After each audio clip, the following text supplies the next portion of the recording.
ولنتیارهای شورای کمک به گرفتاران کرونا ویروس به سراغه‌های درخواست شده مواد غذایی می‌رسانند. معمولاً چنین کمک به خانه‌های فرستاده می‌شود که در آن همه سیریت یافته است.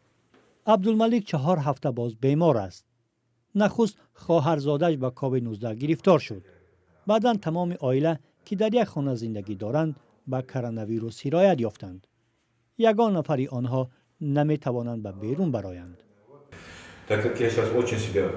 من حالا خودمро خیلی خوب حس میکنم.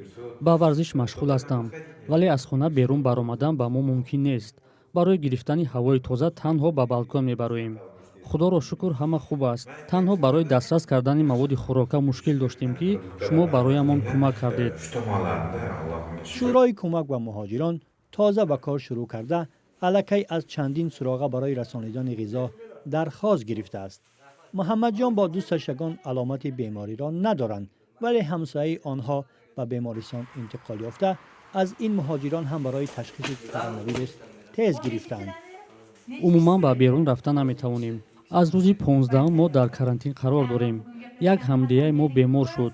ما 2 نفر در این خانه زندگی میکنیم. دیروز از ما تست گرفتند و گفتند نتیجهش بعد 5 روز معاین می شود.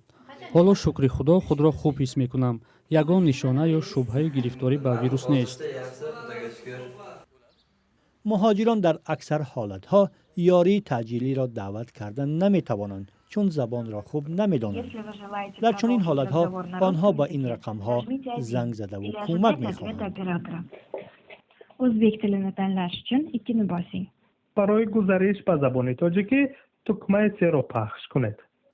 محمد که اصلا حقوق شناس است حالا نقش اپراتور را اجرا میکند و به زنگ‌های تلفنی با زبان تاجیکی جواب میدهد.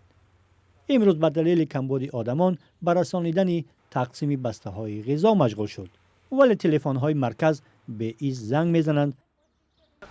زنگ زده در مورد پاتنت یا دیگر مشکلات خود میپرسند. ما هم به آنها جواب میدهیم که فقط به مهاجران کار میبریم که به کرونا ویروس سرایت یافتند.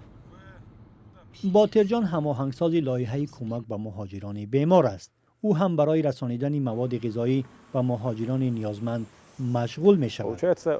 در گروه ژورنالیستان، حقوقشناسان، فعالان جمعیتی جمع آمدند. تلفن‌های باوری تشکیل کردیم که با 4 زبان کار میکند. اقدام شورای کمک به مهاجران موقتی است و تا زمانی که این اپیدمی در بین مهاجران هست کاری شورا هم ادامه خواهد کرد.